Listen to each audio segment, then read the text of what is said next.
नमो अरिहन्ताणं नमो सेताणं नमो आयर्याणं नमो वज्रायाणं नमो लोय सहसाऊणम्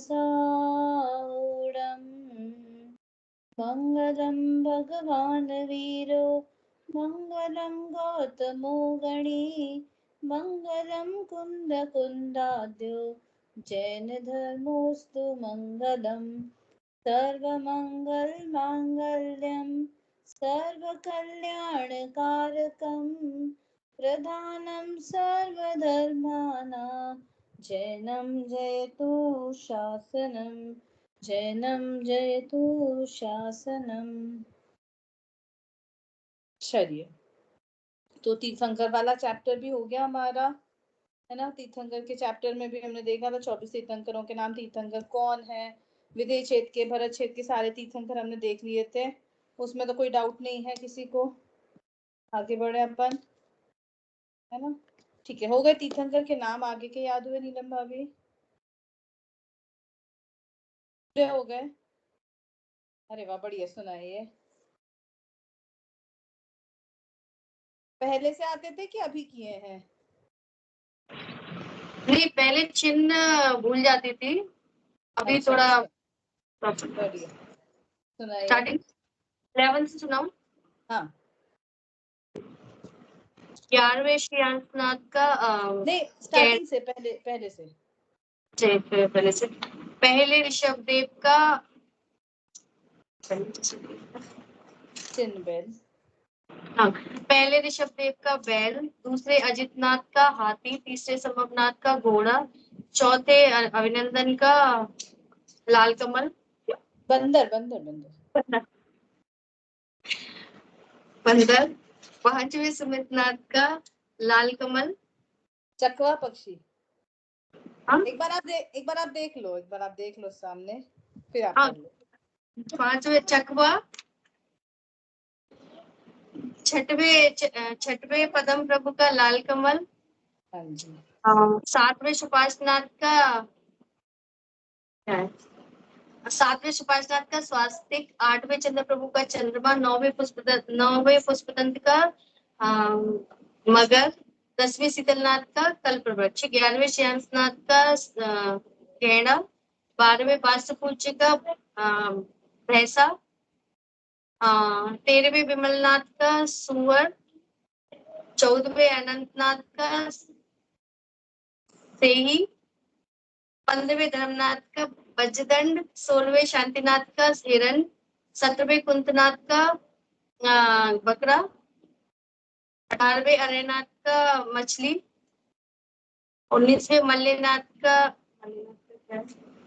कुंभ कलश है, कुंभ हिरण नहीं, हिरण शांतिनाथ का, सॉरी मल्लेनाथ का कलश, और 20वें मुनिश्रव्रत का कछुआ, 21वें नमीनाथ का लाल नहीं नीलकमल, हाँ, 22वें नेमिनाथ का शंख, 23वें पार्श्वनाथ का सर्प, 24वें महावीर स्वामी का सिंह।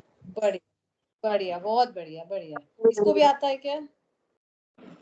आता है थोड़ा, अभी प्रॉपर नहीं आता है। 18 को इसका लास्ट एग्जाम है, 19 से ये क्लास अटेंड करेगा। अच्छा, बढ़िया, बिल्कुल। हाँ, तो फिर बाद में याद कर लेना एग्जाम्स के बाद, ठीक है। हाँ, चलिए, खुशबू भाभी आपने याद किए कुछ? हाँ, बीच में थोड़ा सा हाँ, कोई नहीं, चलिए स्टार्ट।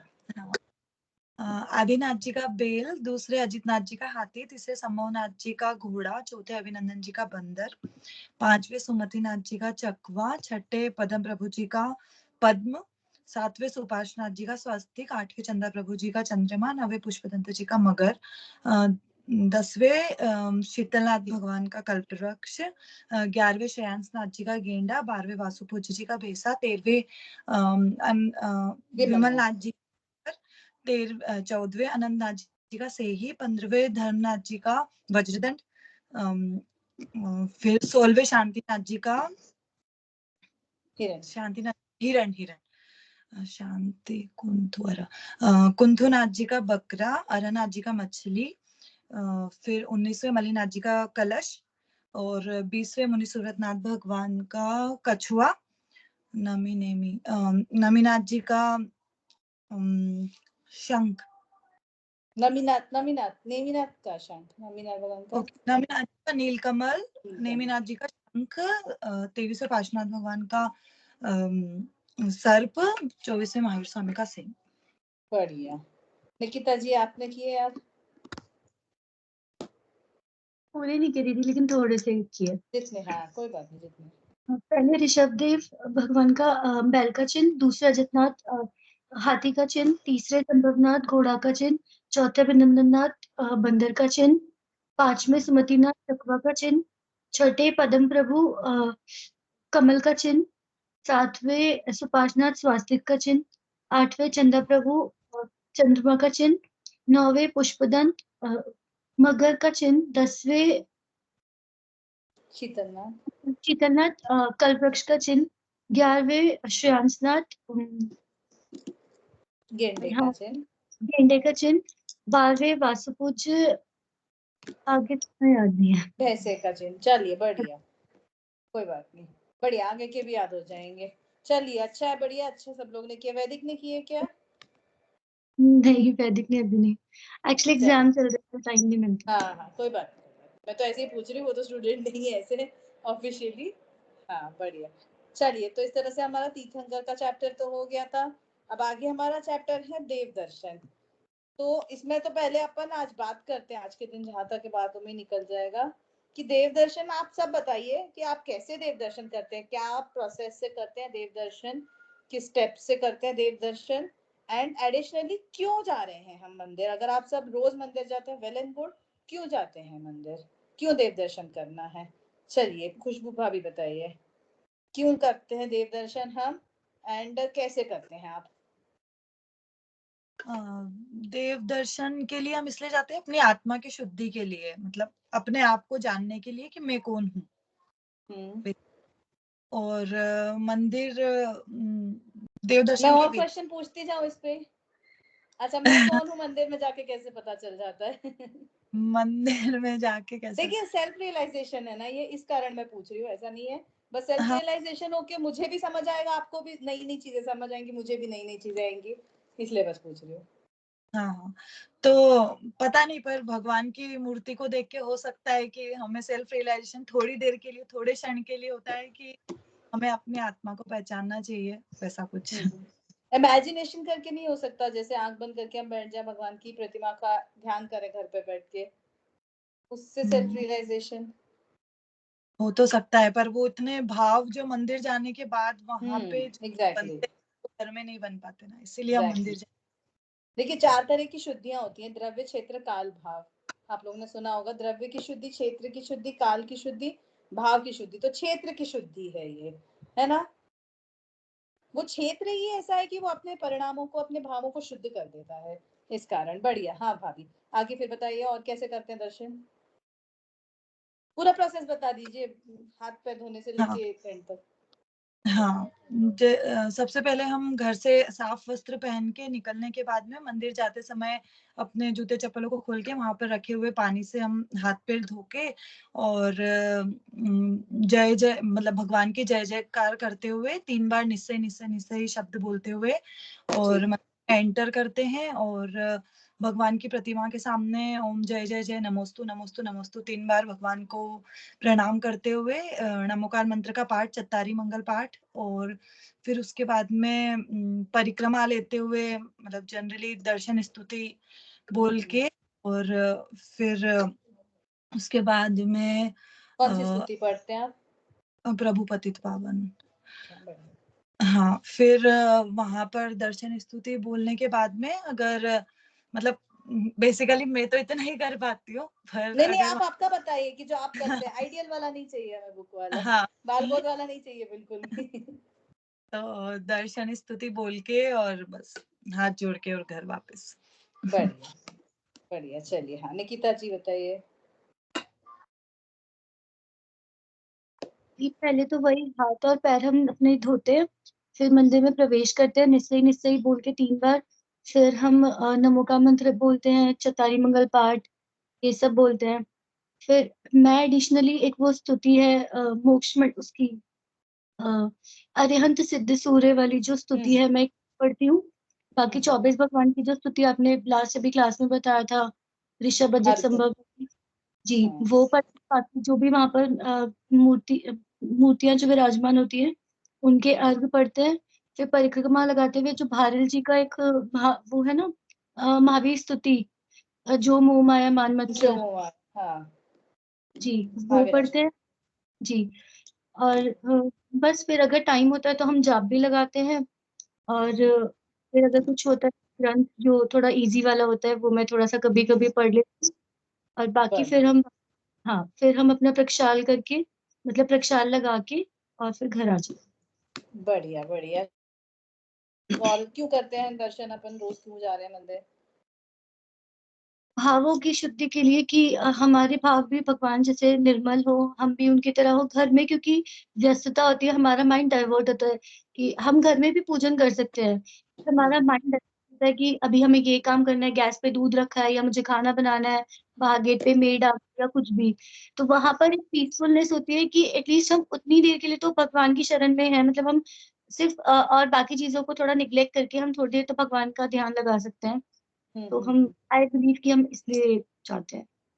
हाँ, तो ऐसा तो नहीं होता ना कि मंदिर में जाके घर की याद आती है, घर पे ये काम करना है, जाते में सब्जी लेके जानी है, या ये आ गया, कोई आ गया होगा, पार्सल वाला आ गया होगा, या हस्बैंड वेट कर रहे हैं घर पे, अब बच्चे रुके हैं घर पे, ये भी तो होता नहीं, ही है मन। नहीं होता? हाँ होता है। नहीं होता नहीं तो बहुत होता अच्छी है। बात है। नहीं भी होता है क्योंकि मेरा वर्किंग है तो मैं थोड़ा सा ये भी सोच रही हूँ कि मेरा लॉगिन है, मुझे घर जाके काम भी करना है। तो आपका तो बट कि टाइम हो गया, घड़ी पे ध्यान जाता है, चलो ये टाइम हो गया, बस अब चले, अब अपन को लॉग इन करना है। राइट, बट वो थोड़ा सा ये है कि एटलीस्ट हम 15 मिनट एक्स्ट्रा निकालते हैं कि हाँ हमें ये करना है, बच्चों को भी लेके जाना है। मैं अपने दोनों बच्चों को कोशिश करती हूँ कि मैं लेके जाऊँ, और मेरे हस्बैंड का तो रूटीन डेली जाते ही है। बढ़िया, बहुत बढ़िया बढ़िया। हाँ निगम भाभी।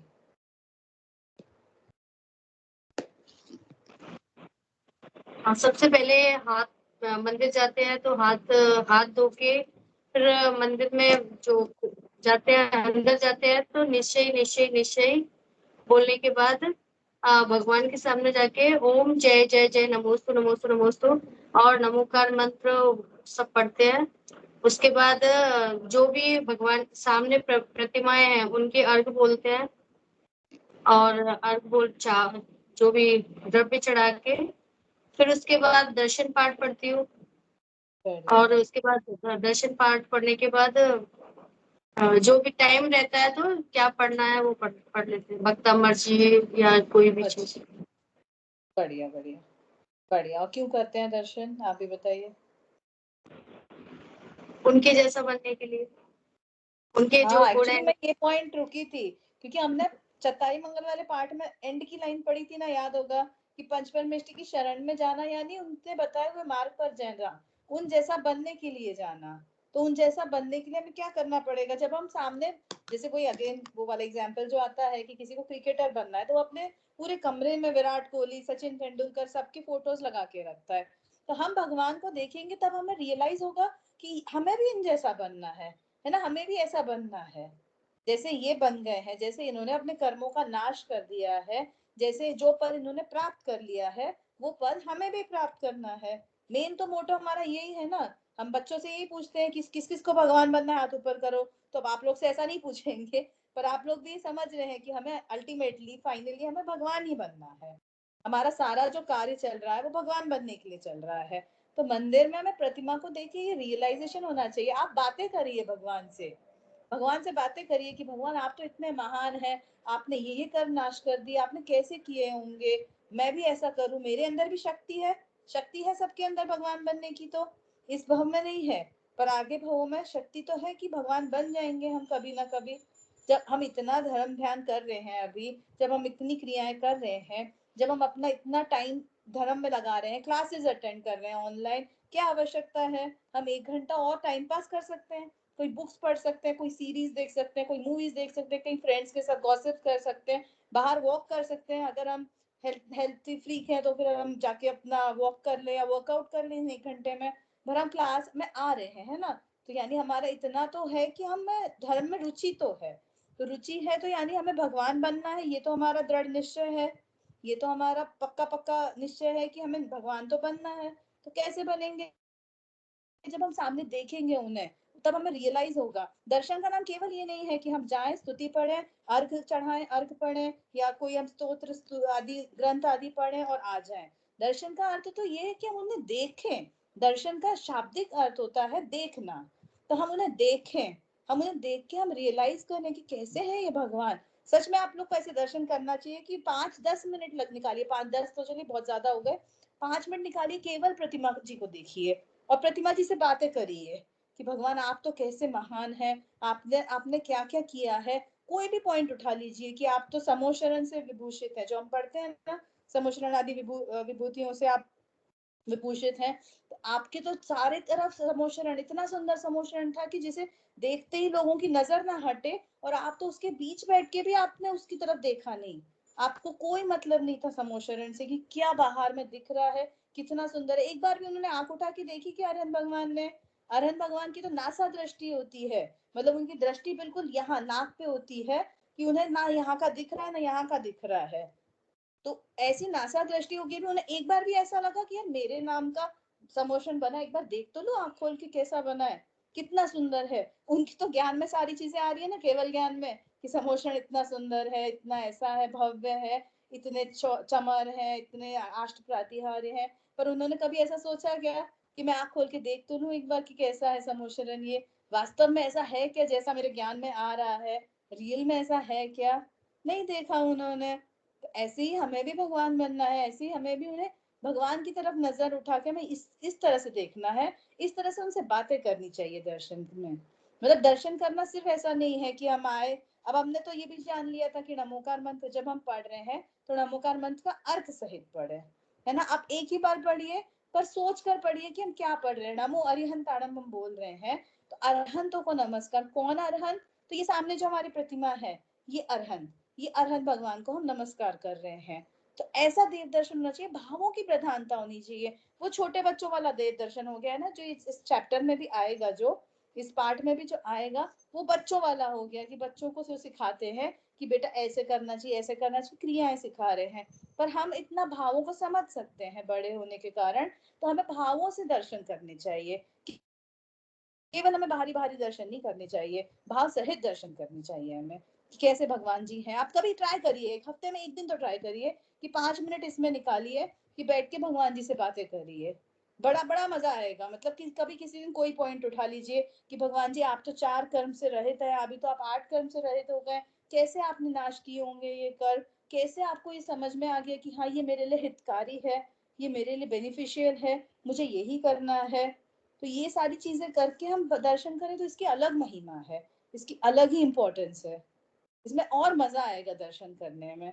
और इसमें एक और चीज होगी कि वो जो रोज वाली रूढ़ी होती है ना हमारी, कि हम आते हैं, अच्छा जो हमारा एग्जैक्ट प्रोसीजर जो अभी आप लोगों ने बताया, तो ये ऑलमोस्ट ऐसा होगा कि जो आप रोज करते हैं, तो इसमें तो हमारा दिमाग डेफिनेटली भटकता है, क्योंकि वो क्रिया हमारी फिक्स हो गई है कि जाते जाते घंटा बजाना है, वहां पर अर्घ चढ़ाना है, फिर परिक्रमा लगानी है, फिर बैठ के 9 बार नमोकांतन पढ़ना है, फिर बाहर आना है।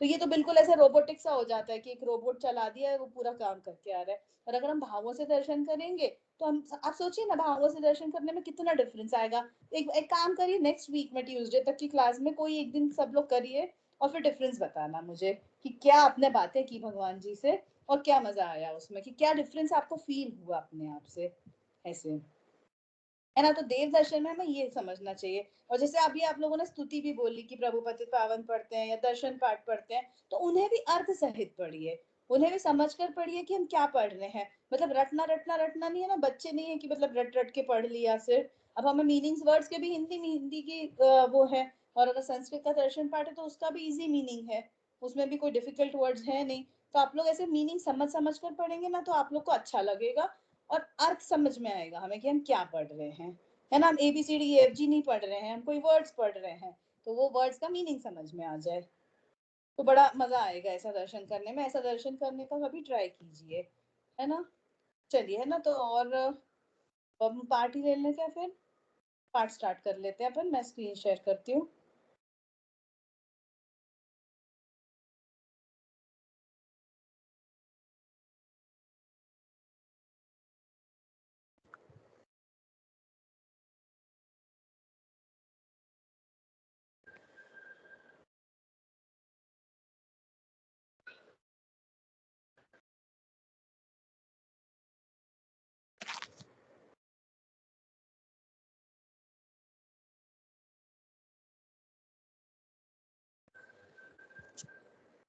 देव दर्शन दिख रही है स्क्रीन?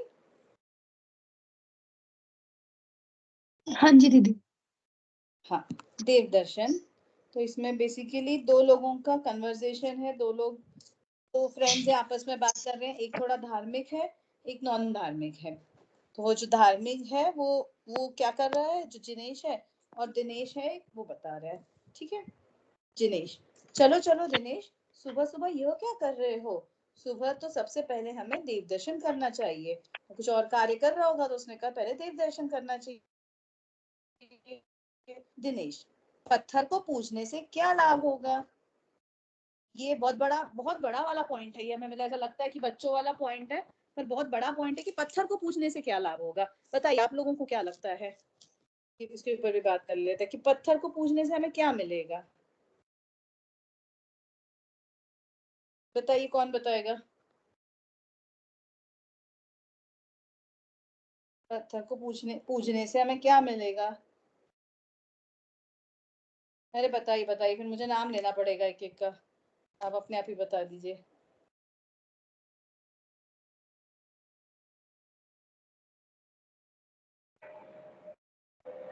बोलिए बोलिए, जो आपके दिमाग में आ रहा, मन में आ रहा है। पत्थर को पूजने से क्या लाभ है हमें? बताइए, नीलम भाभी बताइए। नहीं, हम पत्थर को नहीं पूज रहे हैं, उनके गुणों को पूज रहे हैं। तो फिर वही अगेन, घर पे आंख बंद करके भी तो बैठ के ध्यान कर सकते हैं उनके गुणों का। लेकिन घर में नहीं होता है ना, वो उधर जाके देखते हैं कि भगवान कैसे अपने मतलब अपने में लीन बैठे हैं। और मतलब हम भी उन्हीं की तरह बन रहे हैं, बस वही। तो पत्थर को नहीं पूज रहे हैं, हम उनके गुणों को पूज रहे हैं। बढ़िया। हाँ निकिता जी, आप बताइए क्या लाभ है पत्थर को पूजने से? हम बेसिकली वो मतलब पाषाण की मूर्ति है, लेकिन हमने प्राण प्रतिष्ठा करी है, तो हम ऐसा अज्यूम करते हैं कि नहीं, ये साक्षात हमारे वीतरागी भगवान है। और जो उनके अंदर के गुण हैं उन्हीं को हम देखते हैं कि हाँ, जब भगवान अगर ऐसे रहे होंगे तो वो कैसे हुए होंगे, और ये सब। तो हमने उसमें ना स्थापना करी है भगवान की। इसे कहते हैं स्थापना करना। कि जैसे हम बच्चों को फिश बना के देते हैं ना, ड्रॉ करके, और बच्चा गेस करता है कि ये क्या है, ये फिश है, तो वो स्थापना कर दी हमने उस ड्राइंग में फिश की। तो ऐसे ही हमने वो जो पत्थर की प्रतिमा है उसमें हमने भगवान अरिहंत भगवान की स्थापना कर दी है। तो हम उसे अरिहंत भगवान मान रहे हैं। जैसा आपने बताया कि वो प्रतिष्ठा हो गई है, प्राण प्रतिष्ठा हो गई है उसमें पंचकल्याणक होकर, तो वो अब अरिहंत भगवान है हमारे लिए। जब तक देखिए ऐसा भी होता है कि पंचकल्याणक के पहले आपने देखा होगा कि पंचकल्याणक के पहले जब प्रतिमाएं रेडी होती हैं तब स्त्रियां उन्हें छू सकती हैं, तब स्त्रियां उन्हें छूती ही हैं। बालक को गोदी में लेती है ना, जिनके पंचकल्याणक होते हैं, जिन प्रतिमा के माता गोदी में भी लेती हैं। और जब प्रतिष्ठा हो जाएगी तब ऑब्वियसली स्त्रियां नहीं छूती हैं प्रतिमाओं को। तो जब तक वो उसमें भगवान की हमने स्थापना नहीं करी है, अरहंत भगवान की प्रतिष्ठा नहीं करी है, तब तक वो पत्थर है। पर जैसे ही उसमें पूजनीयता आ गई, प्रतिष्ठा हो गई, तो वो हमारे लिए पूज्य कहलाती है। इस तरह से वो भगवान अरहंत भगवान बन जाती है। तो पत्थर को पूजने से यानी हमने उसमें जो अरहंत भगवान की स्थापना की है, हम उसे पूज रहे हैं, उनके गुणों को पूज रहे हैं। है ना? बढ़िया।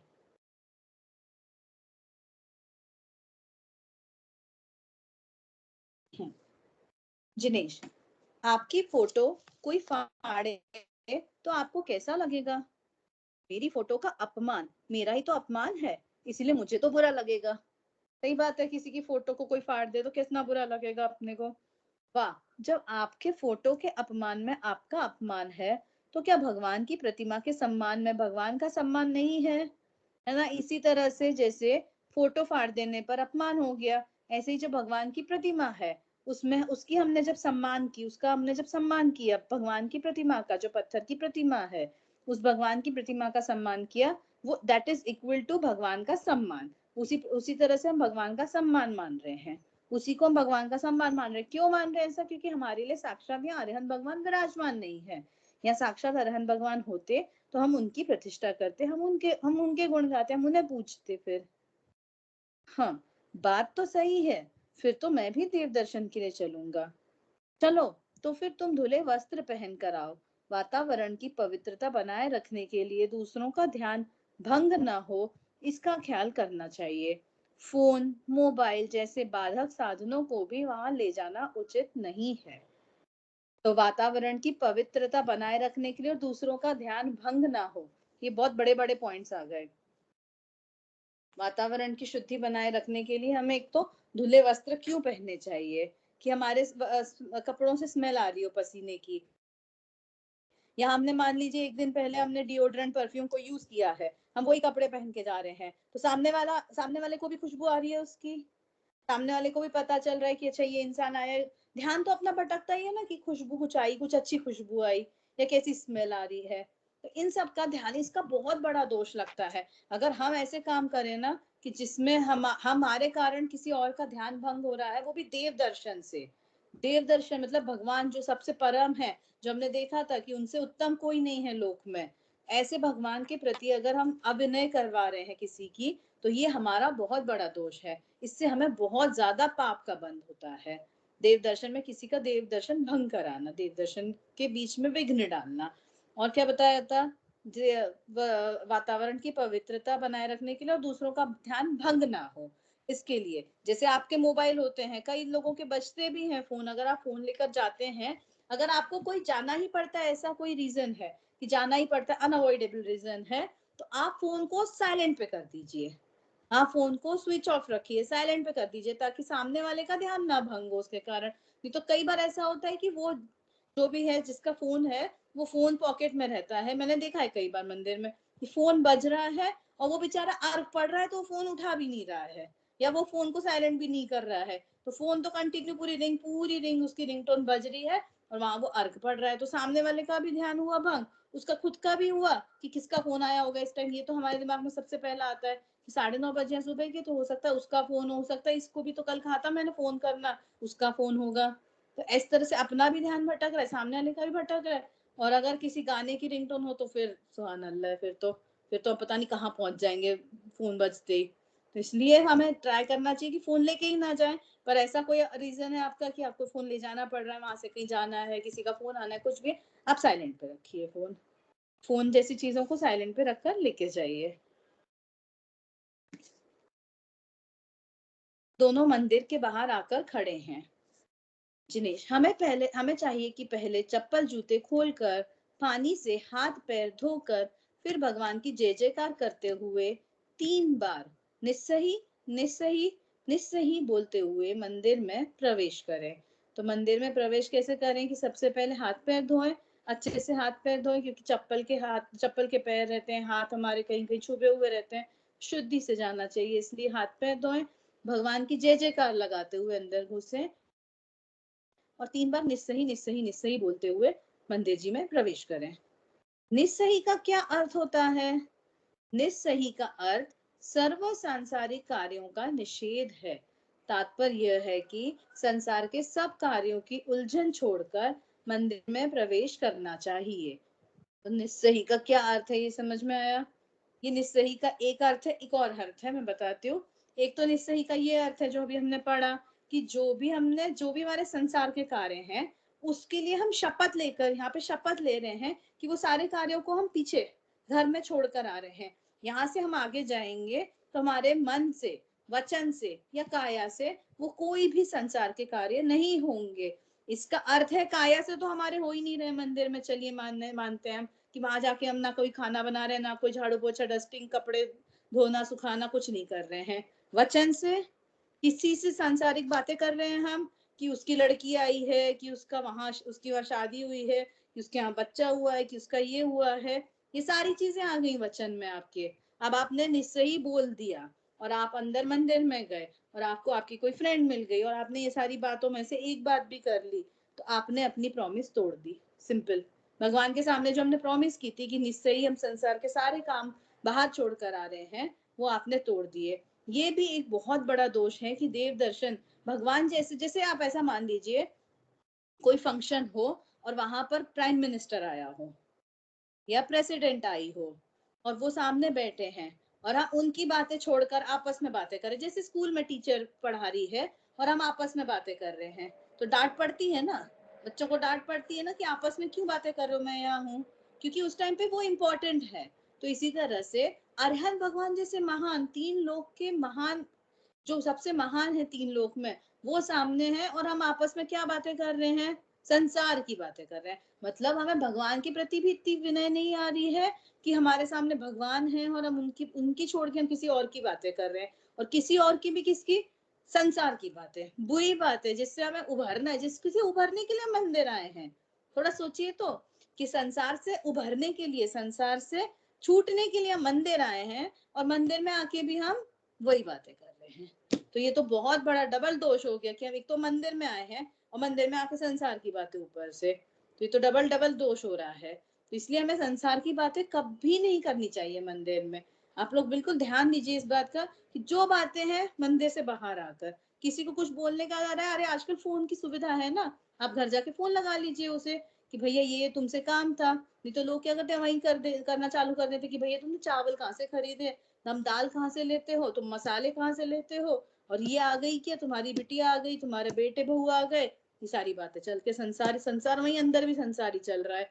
तो क्या फायदा हुआ मंदिर जाने का, अंदर में भी वही चल रहा है, बाहर भी वही।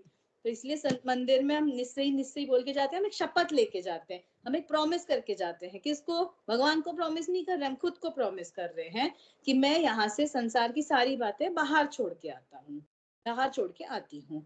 इससे हम निश्चय, इस कारण हम निश्चय बोलते हैं। तो जो बोलते हैं हमें उस पर खड़े रहना चाहिए, हमें वो बात का ध्यान रखना चाहिए। तो हमने काय और वचन तो बोल लिया, मन से तो हटना थोड़ा मुश्किल है, पर ट्राई करना चाहिए कि जब जब हमारा ध्यान बाहर जा रहा है तब तक हम उसे लौटा के लाए, क्योंकि मन चंचल होता है, मन भटकता है।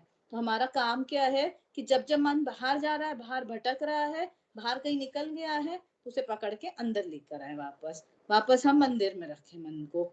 इस तरह से मन वचन काया से हमें भगवान के समक्ष रहते टाइम पे भगवान के ही ध्यान, भगवान का ध्यान या खुद की आत्मा का ध्यान, ये दो कार्य करने चाहिए। ठीक है, इस तरह से मंदिर निश्चय। अच्छा, निश्चय का एक और अर्थ बताना था। निश्चय का एक और अर्थ होता है, व्यंतर देव होते हैं ना, व्यंतर देव सुना है, देवों का एक प्रकार है व्यंतर देव, तो वो तो हर जगह होते हैं, सुना होगा। वो परेशान करते हैं किसी को या किसी के अच्छे कार्य में भी निमित्त बनते हैं, तो मंदिर में भी दर्शन करने आते हैं व्यंतर देव। तो निश्चय का एक और अर्थ ये भी होता है कि जो व्यंतर देव सामने होते हैं, जो भगवान के दर्शन कर रहे हैं, हम उनसे कहते हैं कि आप थोड़ा साइड हो जाइए, क्योंकि हमें वो दिख नहीं रहे हैं, वो हमें देख सकते हैं। तो आपकी अभिनय ना हो, आपको भी ये ना हो कि हम आपके बीच आ गए, इसलिए हम निश्चय बोलते हैं कि जिससे आप थोड़ा सा साइड हो जाइए तो मैं आगे मैं अपना दर्शन कर सकूं। ऐसे ये निश्चय के दो अर्थ हैं। ठीक है, ये निश्चय 3 बार बोलते हैं। तो आगे से संसार के कोई काम की बातें नहीं करेंगे। कोई कर रहा हो, आपको लगे कि ये व्यक्ति ऐसा है जो सुन सकता है, मैं बोलूंगा, मैं बोलूंगी, तो उसे भी आप बोल दीजिए कि भैया भगवान के सामने बातें मत करो, भगवान के सामने संसार की कोई बातें मत करो, घर जाके बातें करेंगे, घर पहुंच के या मंदिर से बाहर निकल के बातें करेंगे। बेस्ट है घर मंदिर में मौन ले लो, अगर हो सकता है तो बेस्ट मंदिर में मौन ले लो, किसी से कोई बात ही नहीं करनी है ना। चलिए,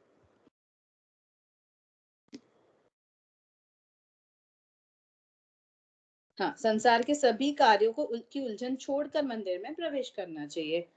उसके बाद भगवान की वेदी के सामने, जो भगवान की वेदी है, भगवान की प्रतिमा है, उसके सामने ओम जय जय जय नमोस्तु नमोस्तु नमोस्तु नमो अरहंताणम आदि नमोकार मंत्र एवं चत्तारी मंगल आदि पाठ बोलते हुए जिनेन्द्र भगवान को अष्टांग नमस्कार करें। ठीक है, ओम जय जय जय नमोस्तु का अर्थ तो पता है, नमोस्तु मतलब मैं नमन करता हूँ, नमोस्तु नमो अरहंताणम आदि नमोकार मंत्र का पाठ हमने पढ़ा था, उसका सही उच्चारण सहित है ना, उच्चारण बिल्कुल सही होना चाहिए और साथ में उसका अर्थ भी हमारे मन में चलना चाहिए। इस तरह से नमोकार मंत्र पढ़ना चाहिए और चत्तारी मंगल आदि पाठ बोलते हुए। चत्तारी मंगल का जो पाठ पढ़ा था वो पाठ बोलते हुए, और उसका भी उच्चारण, उसका भी प्रोनाउंसिएशन सही होना चाहिए। वो आप लोग को अगर कहीं भी गड़बड़ होती है तो आप लोग उसको देख देख कर पढ़िए थोड़े से दिन, तो अपने आप याद हो जाएगा कि केवली पण्णतम धम्मम है एंड में, केवली पण्णतम धम्मम, और शरणम है, शरणम नहीं है। इसका ध्यान रखते हुए, ऐसे बोलते हुए हमें जिनेन्द्र भगवान को अष्टांग नमस्कार करना चाहिए। 8 अंगों से जो नमस्कार होता है, नीचे दिया है 2 पैर, 2 हाथ, नितंब, पीठ, हृदय, सर, ये 8 अंग होते हैं। यहाँ तात्पर्य गवासन में धो वंदन करने का है। जो फीमेल के लिए बोलते हैं कि वो गवासन में धोकर, जैसे यहाँ ऊपर इमेज में दिख भी रहा है ना, ये 8 अंगों से नमस्कार हो रहा है ना, ये 8 अंग से नमस्कार करें। इसके बाद चित्त को एकाग्र करके भगवान की स्तुति पढ़ते हुए 3 प्रदक्षिणा देनी चाहिए। भगवान की कोई भी स्तुति पढ़ी है, प्रदक्षिणा देते देते चित्त को एकाग्र करके, चित्त को एकाग्र करके का क्या अर्थ है यहाँ पर? वही अर्थ है कि भगवान की जो स्तुति आप पढ़ रहे हैं ना, उस पर ध्यान दीजिए। प्रभु पतित पावन, मैं अपावन पढ़ रहे हैं, तो हमें लगना चाहिए कि भगवान आप पावन हैं और मैं अपावन हूँ। ये समझ में आना चाहिए। केवल रटना रटना रटना नहीं है हमें, रटने में मन यहाँ वहां चला जाता है। इसलिए मन को वापस लाकर, कभी मन जा भी रहा है तो याद रखिए कि हाँ हाँ, मुझे तो यही ध्यान लगाना है, मुझे यही पढ़ते हुए यही की समझ होनी चाहिए। 3 प्रदक्षिणा देनी चाहिए। फिर भगवान को नमस्कार करके 9 बार नमोकार मंत्र पढ़ते हुए कायोत्सव करना चाहिए। मंदिर में कभी राग द्वेष की बातें नहीं करना चाहिए। भक्ति भी मंद स्वर में ही करना चाहिए। मंदिर भी एक सम्मोचन है। हाँ, चावल आदि द्रव्य की पेटी में ही चढ़ाए जाएं। प्रदक्षिणा का क्या अर्थ दिया है वो देखते हैं। प्रदक्षिणा अर्थात परिक्रमा। ये तो हमें पता है कि प्रदक्षिणा मतलब परिक्रमा।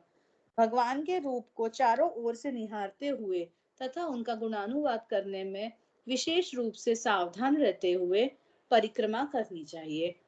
परिक्रमा करते में क्यों हम स्तुति पढ़ते हैं? क्योंकि हम उनके गुणानुवाद कर रहे हैं, हम उनके गुणों को ध्यान कर रहे हैं, गुणों का ध्यान कर रहे हैं, हम उनके गुणों को याद कर रहे हैं कि कैसे भगवान है हमारे, उन्होंने क्या क्या नाश कर दिया है, किसी चीज का उन्हें क्रोध, मान, माया, लोभ, 4 कषाय, 5 पाप कुछ नहीं है उनके, कैसे भगवान है वो, ऐसे हम उन्हें याद कर रहे हैं। विशेष रूप से सावधान रहते हुए परिक्रमा करना चाहिए। और कायोत्सर्ग का मतलब है काय के प्रति ममत्व का त्याग। तो कायोत्सर्ग आपने सुना होगा। कायोत्सर्ग शब्द सुना तो होगा ना, कायोत्सर्ग करते हैं तो कायोत्सर्ग का क्या अर्थ होता है? तो काय के प्रति, जो हमारे शरीर है, इस शरीर के प्रति से हम अपना ममत्व हटा रहे हैं। जो हमारा ममत्व है शरीर के प्रति, जो हमारा मोह है इस शरीर के प्रति, उसको हम हटा रहे हैं। ये कायोत्सर्ग का प्रॉपर अर्थ होता है, एक्चुअल अर्थ होता है कायोत्सर्ग का, कि जो हमारा शरीर से ममत्व है, जो हमारा शरीर से मोह है, उसे हम हटाते हैं। उसे हटाते हुए हम 9 बार नमोकार मंत्र पढ़ते हैं। कायोत्सर्ग का केवल अर्थ 9 बार नमोकार मंत्र नहीं होता है, उसका ये अर्थ होता है। अच्छा, प्रदक्षिणा 3 बार क्यों देते हैं? कोई बताएगा कि 3 बार का क्या है? परिक्रमा 3 बार क्यों करते हैं?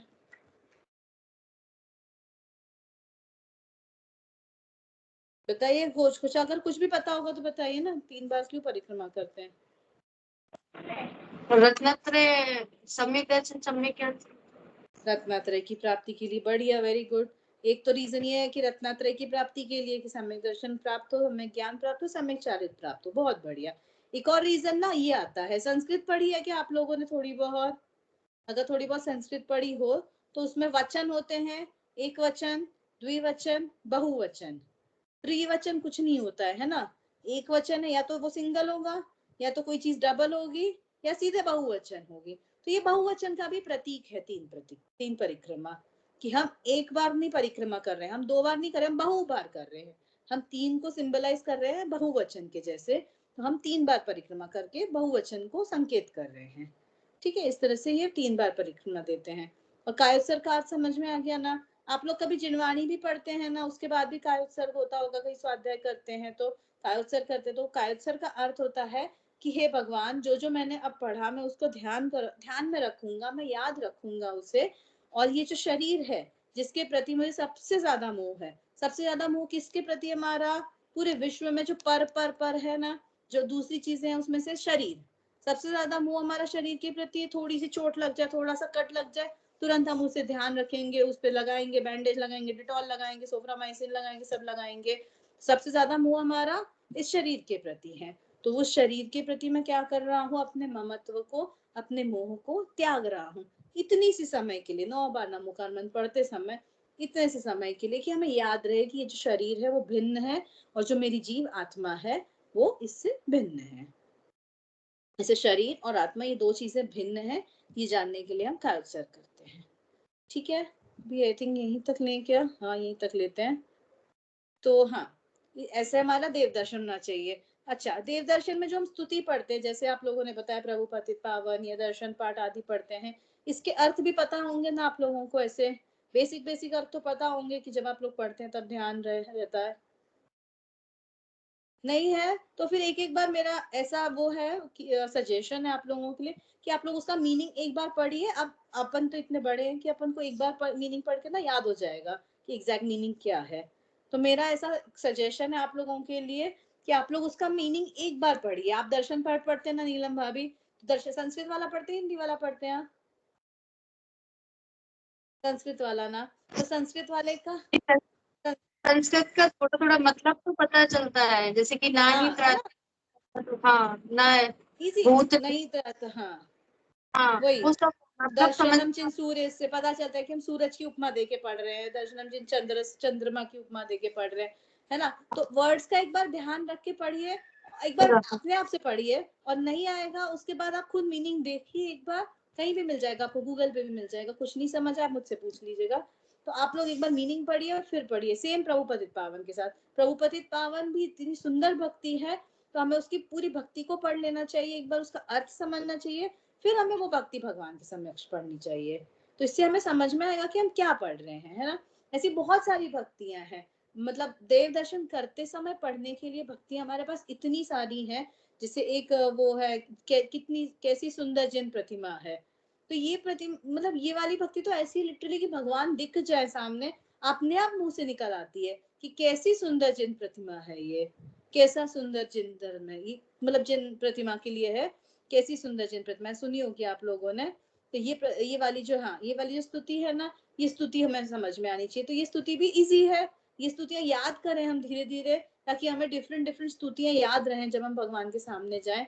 तो इस तरह से हम भावों से दर्शन करें, इस तरह से हमें दर्शन करते समय भावों की प्रधानता रखनी चाहिए। बड़े होने के नाते मतलब कुछ तो डिफरेंस हो ना कि छोटे बच्चे के दर्शन और हमारे दर्शन में, तो हमें भावों के दर्शन। एक और चीज कि जो हमारे भगवान सामने है, जो मूल नायक है, जहाँ आप रहते हैं वहां जो जो भगवान जिसके यहाँ होंगे, उनके अर्घ जरूर याद करिए। जैसे हमारे यहाँ पे अभी बैंगलोर में संभवनाथ भगवान है यहाँ पे मंदिर में, तो संभवनाथ भगवान का अर्घ हम धीरे धीरे रोज पढ़ते एक आध महीने में हमें याद हो गया। इस तरह से आप लोग भी जो भगवान हो आपके, उनका अर्घ याद कीजिए। इस बहाने हमें अर्घ याद हो जाएंगे ना, बस इसी कारण से, और कोई कारण नहीं, इसका बहाने हमें अर्घ याद हो जाएंगे। ठीक है, इस तरह से आप लोग भी करिए, और स्तुति का भी अर्थ सहित पढ़िए। अब एक होमवर्क तो मैंने दे दिया है कि अगली बार दर्शन करने जाएंगे पूरे वीक में, जब आपको टाइम मिले तो रोज करें, बहुत अच्छी बात। 5 मिनट निकालिए और भगवान से बातें कीजिए, और मुझे आके बताना है सबने क्या बातें करी भगवान से।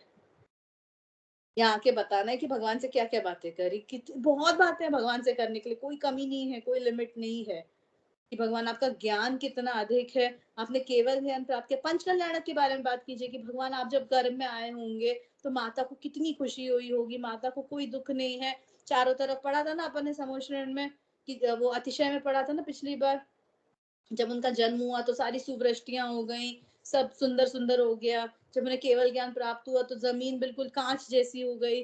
जो सौधर्म इंद्र के समोश्रण की रचना कर रहे हैं, तो इतनी सारी चीजें हैं। ये सारी चीजें आप भगवान से बातें करिए, मतलब बेसिकली हम रिविजन कर रहे हैं, और हम भगवान को बता रहे कि भगवान आप ऐसे हैं, और आपके अंदर जो गुण है, जो सारे गुण आपके अंदर विराजमान है, वो सारे मेरे अंदर भी हैं, है ना? शक्ति के रूप में मेरे अंदर भी विराजमान है, बस अभी कर्म होने के कारण वो ढके हुए हैं। तो ऐसी सारी बातें आप भगवान से करिए, इस तरह से दर्शन करिए, तो कुछ अलग मजा आएगा, नया मजा आएगा, और डिफरेंट रहेगा, और रोज मन नहीं भटकेगा बेसिकली, है ना? मन यहाँ से वहां नहीं जाएगा कि मन भटक रहा है हमारा दर्शन करते में। फिर हमारा मन बिल्कुल कॉन्सेंट्रेटेड मंदिर में ही रहेगा। ठीक है, इस तरह से करिए, नेक्स्ट क्लास में करके आइए होमवर्क ये छोटा सा, और फिर आगे हम करते हैं नेक्स्ट क्लास की बात, है ना, ट्यूसडे को नेक्स्ट क्लास रखेंगे हम। ठीक है, चलिए एंड करते हैं यहाँ पे। निज निधि निज में बताई यह अनंत उपकार है, इसके लिए जिन वाणी माँ को वंदना शत बार है, वंदना शत बार है। नमो अरिहंताणम नमो सिद्धाणम नमो ऐरियाणम नमो वच्छायणम नमो लोय सव साहुणम। चलिए, जय जिनेन्द्र। जय जिनेन्द्र।